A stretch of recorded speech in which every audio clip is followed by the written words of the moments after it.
ഇവൾക്ക് ഇവിടെ വേറെന്തോ പരിപാടി ഉണ്ട് കേട്ടാ. Hello guys, good morning. കുറേ നാളായി ഒരു പൂച്ച ഇവിടെ കിടന്ന് കളിക്കുന്നു. പെൺപൂച്ച കേട്ടോ. അപ്പോൾ നമ്മളിവിടെ മീനിൻ്റെ തീറ്റയും മറ്റേ ചെമ്മീൻ്റെ ഇതിൽ നിന്നൊക്കെയാണ് നമ്മൾ എക്സ്ട്രാക്ട് ചെയ്യണത്. അപ്പോൾ ഈ പൂച്ചകൾ മുന്നൊരിക്കൽ പൂച്ച വന്നത് പൊട്ടിച്ചിട്ടൊക്കെ ഉണ്ട്. അപ്പോൾ ഞാനിത് ഇവരെ കണ്ടപ്പോൾ ഞാൻ ഓടിച്ചു വിട്ടു. കാരണം നല്ല വിലയാണ് തീറ്റയ്ക്ക്. എത്ര ഓടിച്ചിട്ടും പൂച്ച പിന്നെയും വന്നുകൊണ്ടിരിക്കുകയാണ്. ഞാൻ ആട്ടി വിട്ടിട്ട് മൂപ്പര് തിരിച്ചിങ്ങോട്ട് തന്നെ വന്നുകൊണ്ടിരിക്കുകയാണ്. അപ്പോൾ ഇതെന്താ സംഭവം എന്ന് എനിക്ക് മനസ്സിലായില്ല ആദ്യം. ഞാനൊന്ന് രണ്ട് പ്രാവശ്യം ഓടിച്ച കാരണം എൻ്റെ അടുത്തേക്ക് അധികം അടുക്കണില്ല. എന്നെ കാണുമ്പോൾ മൂപ്പര് ഓടിപ്പോവുക. ആദ്യത്തെ ദിവസം വിട്ടു, പിന്നെ വീണ്ടും അടുത്ത ദിവസം പിന്നെ വരികയാണ്. അപ്പോൾ ഇതെന്താ സംഭവം എന്ന് നോക്കാൻ വേണ്ടി ഞാൻ എന്തായാലും ഒന്ന് ചെക്ക് ചെയ്ത് നോക്കി.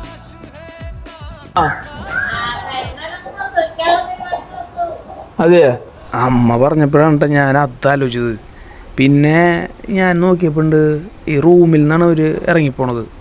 അവിടെ നമ്മളൊരു സ്ക്രാപ്പൊക്കെ ഇട്ടുള്ള റൂമുണ്ട്. അത് തീരെ എന്താ പറയുക, അതിലേക്ക് കടക്കാരനല്ല. അതിൽ പഴയ വീടൊക്കെ പൊളിച്ചിട്ടുള്ള സാധനങ്ങളാണ്. അപ്പം ഞാനത് എന്തായാലും ചെക്ക് ചെയ്യാമെന്ന് വിചാരിച്ചു അതിൻ്റെ ഉള്ളിൽ കയറി. ആദ്യം ഇതിൻ്റെ ഉള്ളിലൊക്കെ ചെക്ക് ചെയ്തിട്ടു, അപ്പോൾ ഒന്നും കണ്ടില്ല. പിന്നെയാണ് വേറൊരു സീൻ കണ്ടത്.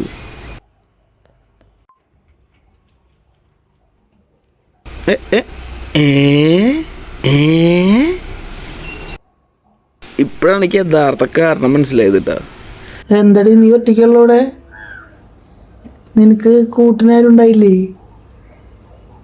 നിന്റെ ചേട്ടനും ഇതൊക്കെ എവിടെ? ആദ്യം തീറ്റ എടുക്കാൻ വന്നു വെച്ചിട്ട് ദേഷ്യം തോന്നിയാലും ഇപ്പോൾ പൂച്ചോട് എനിക്ക് വളരെ വളരെ സ്നേഹം കേട്ടോ.